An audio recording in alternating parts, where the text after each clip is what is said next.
ഉത്രാട ദിവസം വൈകുന്നേരം ഞാൻ സാധനങ്ങളൊക്കെ കഷ്ണങ്ങളെല്ലാം മുറിച്ച് റെഡിയാക്കാൻ വേണ്ടി നിൽക്കുകയാണ്. പിറ്റേ ദിവസം രാവിലെ പിന്നെ ഒന്ന് തിരുവോണത്തിന് നമുക്ക് രാവിലെ എണീച്ച് അതെല്ലാം റെഡിയാക്കി വെച്ചാൽ മതിയല്ലോ, പിന്നെ കുഴപ്പമില്ലല്ലോ.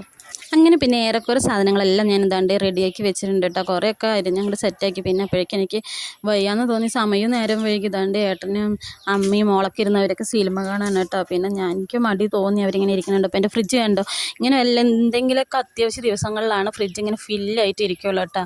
അത് അടിപൊളിയായിട്ട് അവിടെ ഇരിക്കുന്നു. അങ്ങനെ പിറ്റേ ദിവസം രാവിലെ നേരത്തെ നീച്ചു. അങ്ങനെ പിന്നെ പരിപാടികളൊക്കെ തുടങ്ങിയിട്ട് എല്ലാം പാചകം വെക്കാൻ തുടങ്ങി. ഞാനത് മസാലക്കറി ഇന്നിട്ട് ആദ്യം റെഡിയാക്കി വെച്ച്, പിന്നെ പാലൊക്കെ പിഴിഞ്ഞ് സെറ്റാക്കി വെക്കണം. കറണ്ട് എപ്പോഴും പോകാമെന്നറിയില്ല, പോയാലോ എന്ന് വിചാരിച്ചിട്ട് ഞാനൊക്കെ പാലൊക്കെ പിഴിഞ്ഞ് വെച്ച് ഇഷ്ടക്കറിയൊക്കെ റെഡിയാക്കി രഘുവേട്ടനെ പൂവിടാൻ വേണ്ടിയിട്ട് അവിടെ നിർത്തിയിട്ട് രഘുവേട്ടൻ കുളിയെല്ലാം കഴിഞ്ഞ് വിളക്കൊക്കെ വെച്ചിട്ട് പൂവിടാൻ വേണ്ടിയിട്ട് ഇറങ്ങി.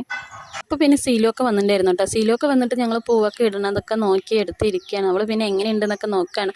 അപ്പോഴേക്കും എൻ്റെ അവിയലൊക്കെ റെഡിയായി. പിന്നെ ഞാൻ മത്തനേൽശ്ശേരിക്ക് വെച്ചു. ഇതിൻ്റെ ഇടയിലൊക്കെ ഒരു സംഭവം ഇവിടെ നടന്നു കേട്ടോ, ഞാൻ പറഞ്ഞു തരാം. ഇതുകൊണ്ട് ചിഞ്ചു അവൾ ഹോസ്പിറ്റലിലേക്ക് പോകാൻ വേണ്ടി നിൽക്കുകയാണ് കേട്ടോ. അവർ അമ്പലത്തിലേക്ക് പോയിട്ട് നേരെ അങ്ങനെ പോകാമെന്നും പറഞ്ഞിട്ട് നിൽക്കണം. ഞങ്ങളുടെ പൂക്കളൊക്കെ കണ്ട് കളിയാക്കിയിട്ട് നിൽക്കുകയാണ്.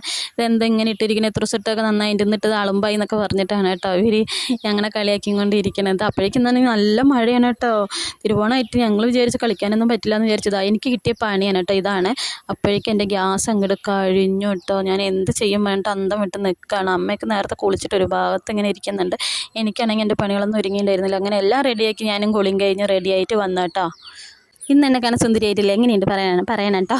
പിന്നെ അങ്ങനെ ഞങ്ങളെല്ലാം ഭക്ഷണങ്ങളൊക്കെ അതാണ്ട് എൻ്റെ എല്ലാം റെഡിയാക്കിയിട്ടുണ്ട് കേട്ടോ. കുറച്ച് സേമിയ പായസം, ചെറുപയർ പായസം, പിന്നെ ഞാൻ അടപ്രഥമൻ പിന്നെ ഞാൻ കടയിൽ നിന്ന് മേടിക്കാൻ കേട്ടോ. പച്ചടി ഉണ്ടാക്കി, മത്തനും പയറും വെച്ചു, ഇഷ്ടക്കറി വെച്ചു, അവിയൽ വെച്ചു, ഇതൊക്കെ തന്നെ മസാലക്കറി വെച്ചു, ഇതൊക്കെ തന്നെ വെച്ചുള്ളൂ കേട്ടോ. അപ്പോൾ എൻ്റെ ഗ്യാസ് കഴിഞ്ഞു. പിന്നെ എന്ത് ചെയ്യും, പിന്നെ സാമ്പാറും ഇതൊക്കെ അടുപ്പിൽ, അവിയലൊക്കെ ഞാൻ അടുപ്പിലാട്ടോ ഉണ്ടാക്കിയത്. ഇതാണ്ട് ഇഞ്ചിപ്പുളിയൊക്കെ റെഡിയാക്കി വെച്ചിട്ടുണ്ടായിരുന്നു. പിന്നെ ഞങ്ങൾ ഇലയിട്ടിട്ട് ഞാൻ എല്ലാവർക്കും ഇങ്ങനെ വിളമ്പാൻ തുടങ്ങി കേട്ടോ.